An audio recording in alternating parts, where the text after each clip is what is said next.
So we're here at Recovery Awareness Day 2025, and I'm here with Caitlin Ramsey, and she is with Foundation Stone Family of Programs in Austin, Texas. Perfect. Yes, I kept butchering it. Yeah, so tell us a little bit about who you are, what you do, and what got you here. All right. Well, I'm Caitlin Ramsey. I've been in the field for over a decade, and I've been working alongside Marcia Stone, who's the owner and CEO of Foundation Stone Family of Programs. I actually, I've never applied for a job in the addictions field, and it just kind of happened naturally. I was actually in treatment in 2008 with our owner and CEO, and we both really had nothing then. And I just really looked up to her, and we stayed in touch. And she called me when I had about 5 years sober, and she said, Caitlin, I remember where I was. She was running a facility, and she just got into it by happenstance. But she said, Caitlin, what are you doing? And I said, Marcia, I'm trying to be more like you. What are you doing? And she said, well, that's why I'm calling. I'm thinking of hiring marketers. And so I started this journey with her in 2014. I had no idea what I was doing, but all I knew is that I believed in what she was doing. I'm in recovery myself. I love the 12 steps, and that's kind of our blast off. Yeah, no, that's awesome. Yeah, I mean, so similarly enough, right? So I had zero intentions of getting into the field, right? I'm in the field myself just because I went through it as well. And ended up right during 2020, during COVID, I was out in California with my wife.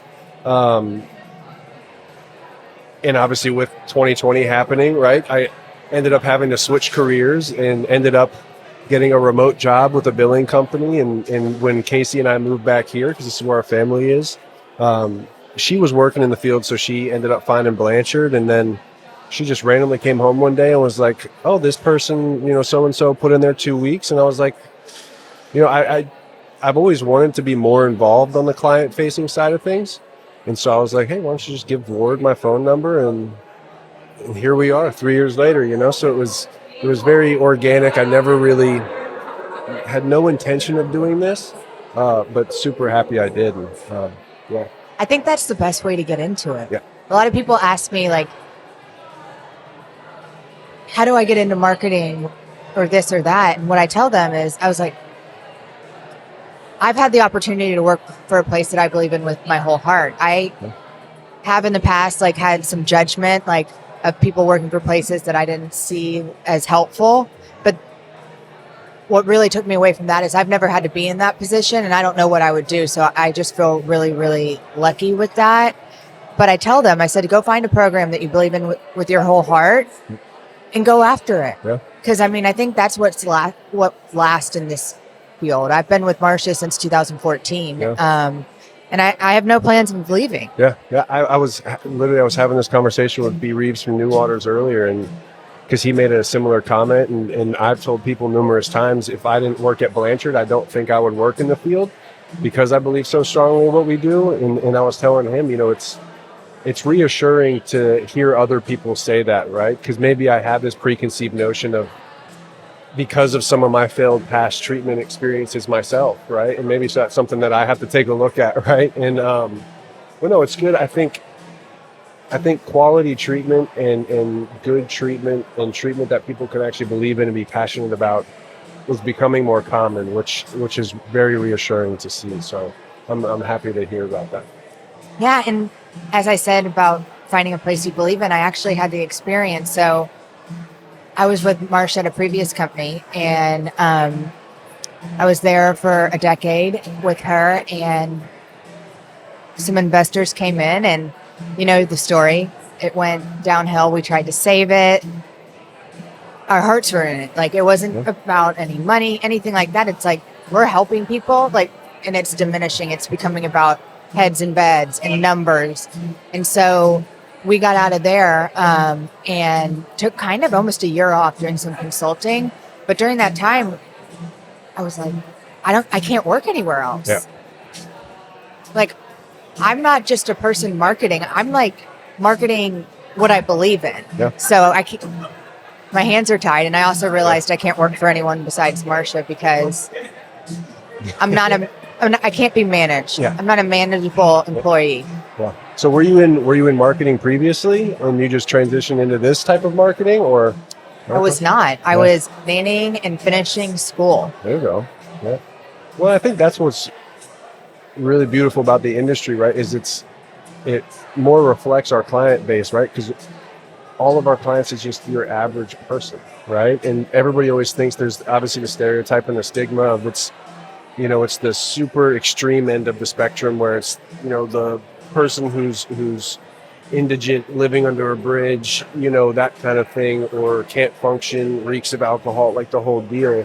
When in reality, it's the average person that you see at the grocery store, someone who's struggling with this. And so I think it's interesting to see the same applies to people who end up not only finding sobriety, but end up excelling at helping people find sobriety, because it really is something that everybody has some connection to somehow, and it affects all of us. So, Yeah. have y'all worked much with Blanchard before? Have y'all been to Recovery Awareness Day before? Or? We love Blanchard. So when I first started, I was green. I knew nobody, and I just went to everything.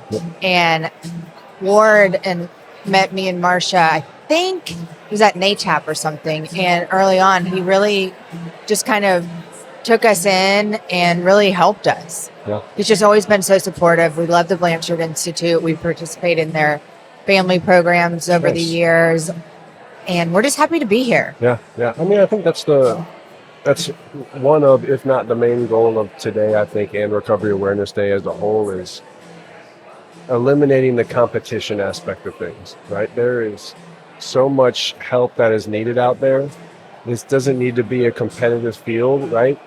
Just because we excel in a certain area doesn't mean we excel in all areas. And so there's going to be people that we come across that we need our peers in the industry. And so being able to understand and acknowledge, like, hey, we're not going to be able to help everyone, but we know how to help everyone, right? And whether that's calling you and having somebody come out to y'all's way, or calling somebody else in the industry and calling somebody who's more for an eating disorder or mental health, substance, whatever it is.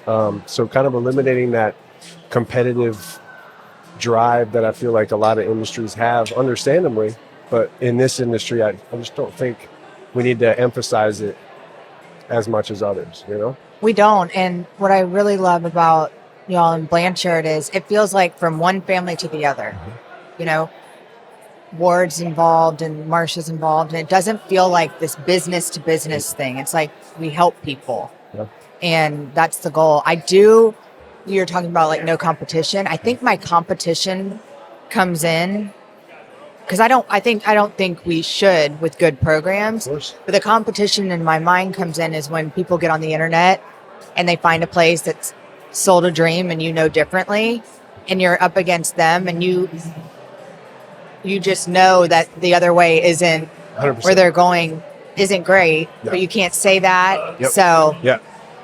Personally, the first treatment center I went to, obviously I'll leave the name out, right? But on the website, there was a big pond and like a walking trail around the pond. And then I get there, it's in the middle of the desert, and the pond has now dried up and it's a pit, and there's no type of foliage anywhere. And so they're like, oh yeah, it dried up like 10 years ago. And I'm like, okay, so maybe it's time to update the imagery or something. you got catfished. Yeah, 100%. Yeah, and I of course, I called my mom and I was like, you got to get me out of here. And then the counselors were like, no, he's just making it up. He just wants to leave. And I was like, okay.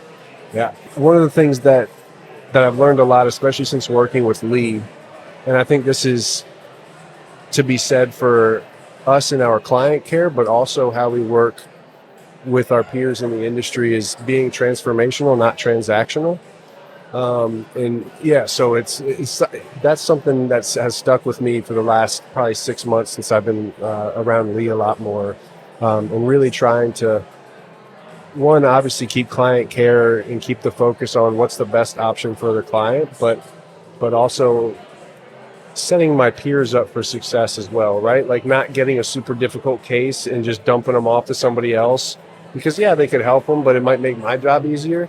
So yeah, focusing on being transformational, not transactional, I think is the big piece. And like you said, I mean, finding those partnering facilities that are quality, that the people are there for the right reasons, and using those relationships to just continue helping people is the way to go. So I think so. I do the marketing, and I kind of hate that word because it feels transactional to me and not transformative. So I haven't found a different. My title is VP of Development just because I didn't want the other. And also, like, I'm not one of these people that goes by zip codes and this and that. It's really about like my relationships with people, and they trust me, and they come and see our programs, and they trust our programs, and they meet our staff. Yeah. And I think what really makes us stand apart is the alumni. Yeah. How's your alumni doing? You know, do you have alumni that are still sober? Yeah. And that has always been, well, previously at the other company, it was like 40% of our referrals was alumni. And that's something that we were really proud of. Oh, that's incredible. Yeah. Yeah. No, that's something I would say, that's something I know we're focusing more on is not only obviously again for the client care aspect of it, but just to really enhance the idea that, you know, giving away what was given to you is the best way to help more people. And how, I got to ask, how was, especially with you not having the marketing background but coming into the field, how was it adjusting to that, you know, the marketer narrative, right? Of like, oh, they just go get coffee and, you know, and schmooze and all that stuff, right? Because I personally could not do what y'all do. Like, I'm good one-on-one like this, but they tried me out doing outreach, I think, for maybe 6 weeks. And I went back, I was like, this isn't going to go well. Like, I don't know how to do that. So you guys have a skill that I don't. But yeah, what would you say? How would you say you adjusted, or how do you get around that, right? Like even saying, hey, you don't really like the term marketer. What's kind of your way to navigate that? Well, I feel like I've paid my dues with that. Yeah. I feel like a lot of that is transactional. It looks transactional, but you have to start somewhere. And so when I started out, I knew nobody, I knew nothing. I knew one facility, and the guy that did my admissions into treatment was the CEO there. And that was my start, like tell them about what we did and get referrals. And other than that, I went to everything. I stayed late. I did all of that. And what I really found effective was not those little meetings, because it's not just an insurance card we're passing around. Yep. And so what I realized is those aren't my people.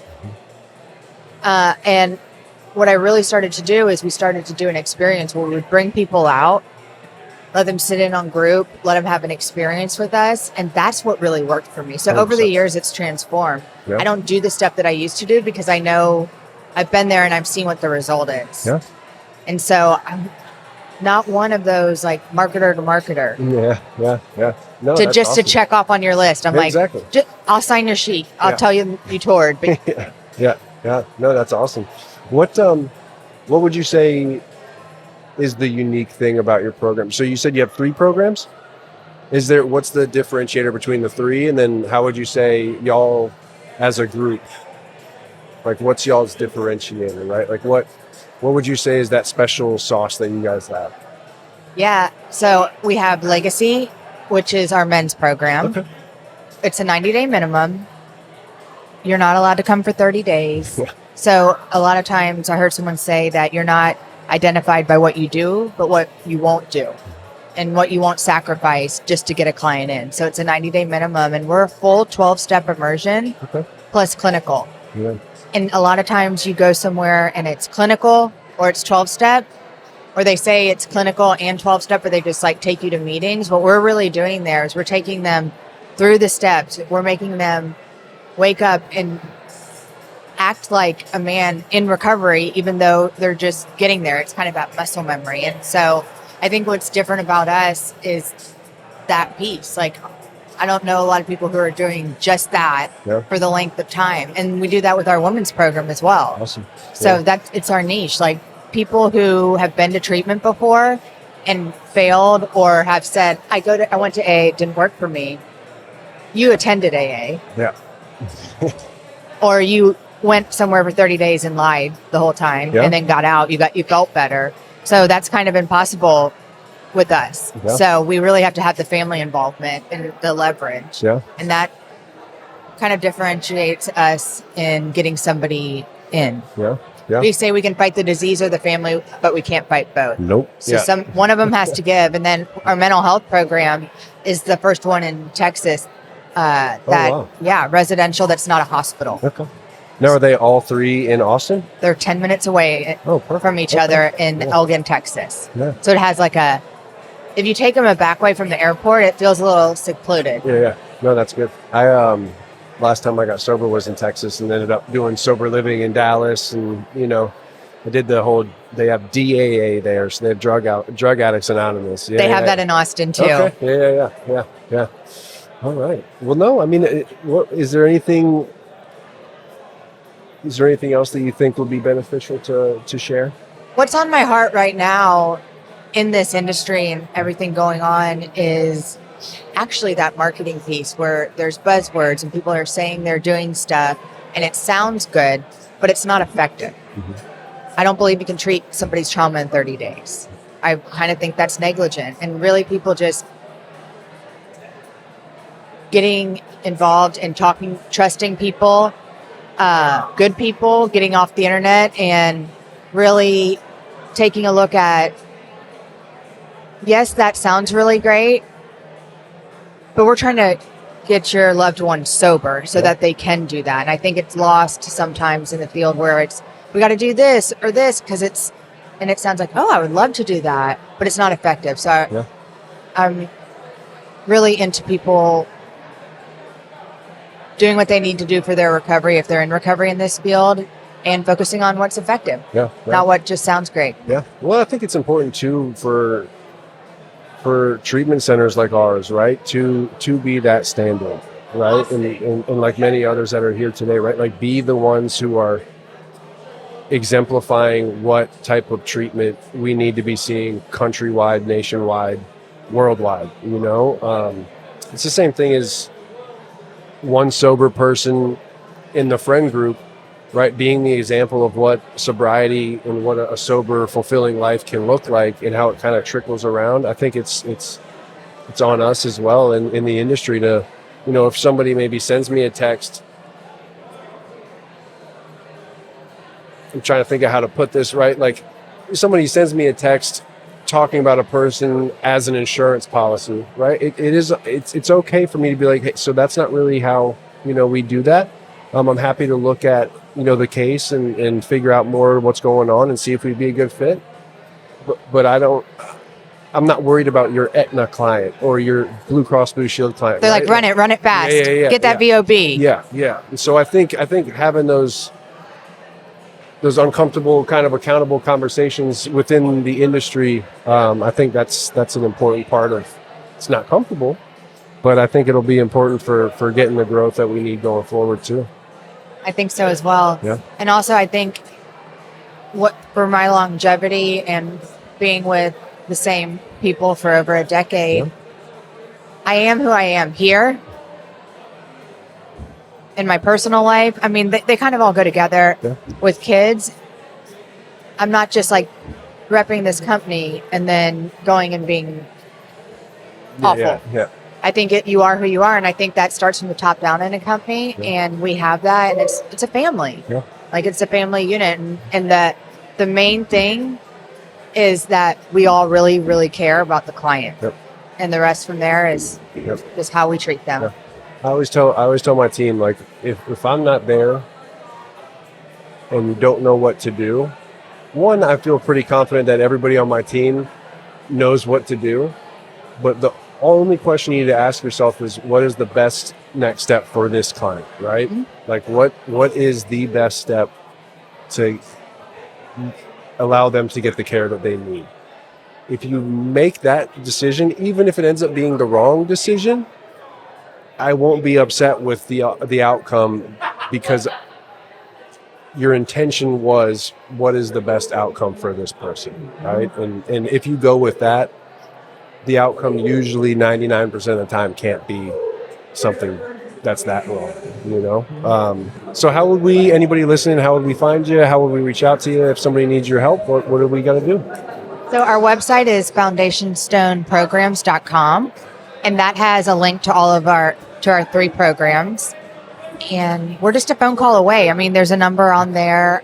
We have an admissions team that answers the phone. It's not a call center or anything, so they can call me. It's Perfect. anything. Just always available. Always available. That's One of it. us will be. That's how this works. Uh-huh. Awesome. Well, it was great meeting you. Thank you for having me. Of course. Yeah.